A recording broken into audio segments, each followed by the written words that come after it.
We need to find a way to get in good trouble, necessary trouble, if we're going to save America.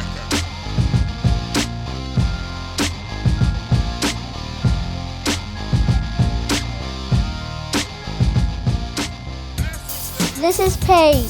Welcome to the Necessary Trouble Show. Here's your host, my dad, Russell Fugett. Thanks, Paige. Welcome back to the Necessary Trouble Show. Today, I'm blessed to be joined by a very special guest, my friend and former colleague, Ashley Gaddy. Ashley is the founder of AEG, which is Ashley Gaddy Enterprises. She is also the director for marketing and business development at Cook Ross, a diversity, inclusion, and change management consulting agency located in Silver Spring, Maryland.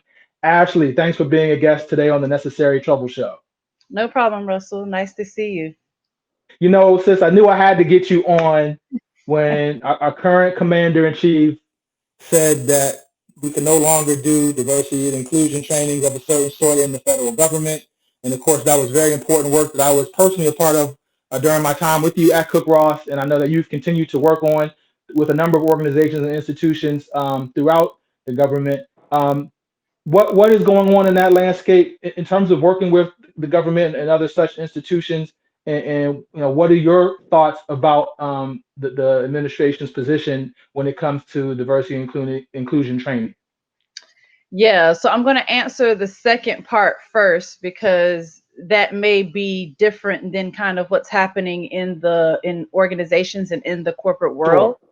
So yeah. My Ashley Gaddy response is that this is just another kind of example of what systems of power look like.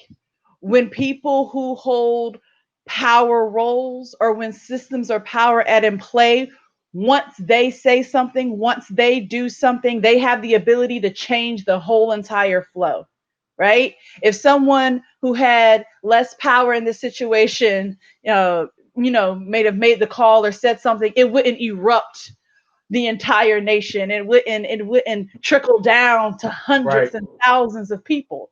So this is just another example as to why diversity, equity, inclusion work is necessary, because we're having right here in front of us an example of systems of power. And systems of power are so strong that they can literally affect thousands, millions of people within 24 hours.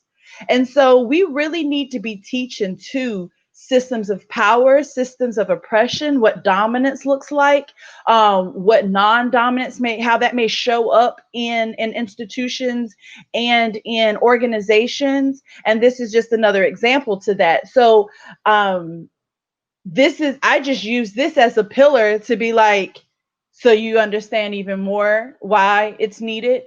And people may be seeing it on a micro scale, right? A diversity class, a race conversation. I'm looking at the systemic level. This is just another example that power perpetuates people, and we really got to try to break that as much as possible. Now, going to the second part and moving to the corporate space, of course, we had the head of Wells Fargo Bank put his foot in his mouth and just say we can't find diverse talent. It just doesn't exist. It's not available. In the corporate space, what are you seeing, and what is your response to the CEO of Wells Fargo's comments? Of course, he has since apologized for those comments, but I think from the heart, the mouth speaks. What are your thoughts, Ashley? Yeah, this is an Ashley Gaddy response again, because you may or may not tell from my good lighting that I am nicely melanated, and I am nice and black. And so I personally know that there are thousands and millions of brilliant Black individuals who are highly qualified to do whatever field of work, trade of work, career of work. And it really speaks to me to be more of an issue on the recruiting, hiring end of the organization rather than the access or the ability of Black bodies. So I can assure you there is not a lack of well-qualified Black candidates. I can assure you that Black people are some of the most brilliant people in this current world, in this past world, and in the future world that we're going to go into.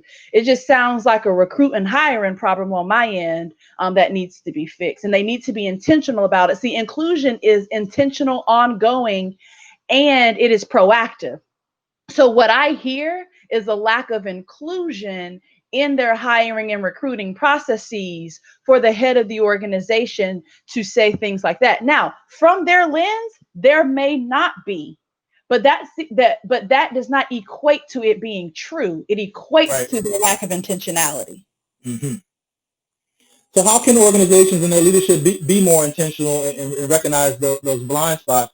Of course, we're not going to get into crisis management and just avoid saying things that aren't very intelligent or thought out or demonstrate a lack of work, as you just described. How can organizations who generally understand this and may recognize they have a blind spot, how can they be more intentional? Yeah, there are several ways to do it. I think a lot of what comes up with this type of answer is representation. So who is in the room? Who is in your HR departments? Who are on your recruiting teams?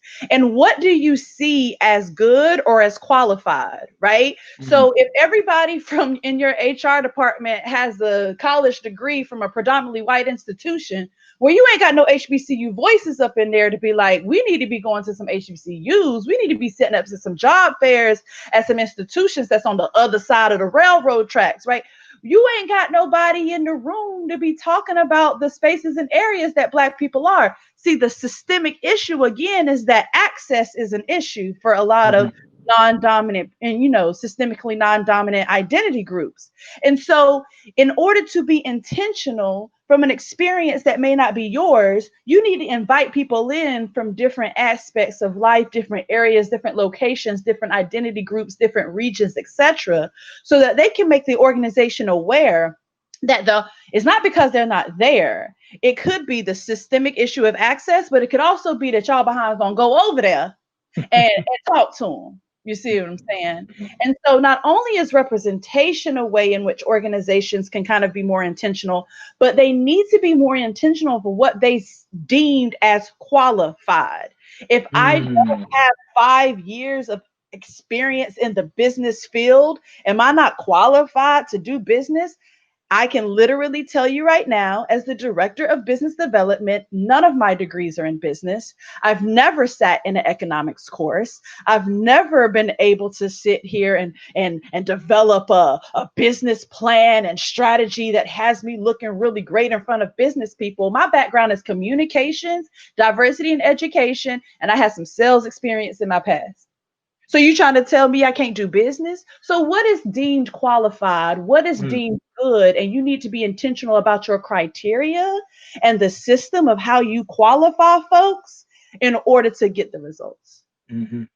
I remember it reminds me of when we first sat down, when you first arrived at Cook Ross, and I said, I'm not challenging and questioning the fact that you belong in this position, but I was curious as to that thought process because you didn't have the stereotypical sales and business BD background that brought you in. And I wanted to understand from my own perspective as someone who actually very recently in the business conscious has been challenged. Somebody said, send us your references for what you've done. I'm like, y'all came and asked us, me and my team, for help. If we get to this point, anyway, it happens. It still happens. So I understand. I appreciate you sharing that perspective that someone who's educated with a diverse background, who's a critical thinker, with a little bit of experience sprinkled in the right areas can excel. And I know you have.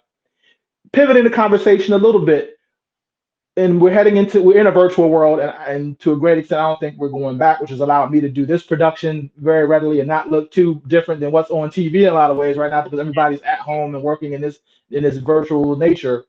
What does the work of diversity and inclusion, equity and accessibility look like 2021 and beyond? What's really the future of this work and how it's delivered, how it's executed, how change and transformation can really be implemented in this new environment we're in? Yeah. So I foresee a shift in D&I education to really become this long-term, slow process. And let me tell you what I mean by that. What I mean by that is let us sit with you. Let us truly understand who you are and what your culture is. In our and at Cook Ross, we call it consulting and strategy, right? But let's even go more in depth. Let's take our time. Let's spend time with all of your leaders. Let's get to know your culture. Let's get to know your fears. Let's get to know you as a person and then you as an organization. Then let's prepare you to do inclusion, diversity, equity, accessibility for yourself in your org. I think a lot of consulting, and this is not necessarily the fault of organization, of consulting firms or consultants, because the market won't ready for us. We've been, listen, Right. we've been saying this stuff for years, right? And now it's just like, oh yeah, and we over here looking like, yeah, but we said Told you. You see what I'm saying? So so fine, cool. We have the audience now, but when there wasn't necessarily a lot of buy-in in the market, we had to come in and kind of do the 90-minute trainings, right? The compliance trainings. We had to come in and try to make stuff happen off of a small budget. Stuff like that. So it became really fast. It became really quick. It wasn't really an in-depth process. And we were the consultant to come in, do the work, and leave. And the organization is still left like, but how do I fish? I think D&I education now becomes teaching organizations and people how to fish. So that when a consultant firm leaves or a consultant leaves, they are normalizing and perpetuating ideal work in their organizations from their own people. Well, you described brilliantly, and I love the as a man of Christian faith, I love the metaphor, certainly. But what you described is truly transformation when the organization has a culture that has these values and implements idea across its organization without you having to constantly be there to necessarily deliver anything or provide any services, but always be available, of course. So I really enjoy what you shared. Ashley, thank you for joining us today. Please tell us a little bit about how we can learn more about AGE and Cook Ross. Absolutely. So you can follow me on Instagram, Facebook at Ashley Gaddy Enterprises. You can also follow me on LinkedIn, Ashley Gaddy. AGE is a small independent consulting.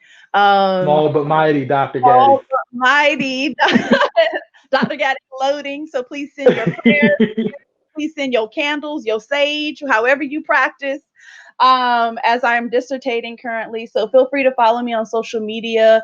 I believe in an authentic approach with D&I education. So if you're really looking for someone to come in and again kind of give it to you real deal, then I'm definitely someone you should look into. But also every opportunity I can get to promote Cook Ross as well. You can find us at cookross.com. And we also do have a strong presence on LinkedIn at Cook Ross. And we are happy to really spend time to see if organizations are the perfect partner for us and if we're the perfect partner for organizations, because we really do believe in long-term work and transformational change. Well, Ashley, again, thank you for being a guest today on the Necessary Trouble Show. We are loading those prayers on your journey towards that PhD, as you know. And we are just so grateful for the work that you and your team at Cook Ross continue to do in this very important space. Thanks for being a guest today. Not a problem. Thank you so much for the opportunity. Thanks for watching the Necessary Trouble Show. Please visit necessarytroubleshow.com to support the show and to learn more. Subscribe to our e-newsletter and podcast, and follow us on social media at Necessary Trouble Show. This is Paige. Thanks for watching.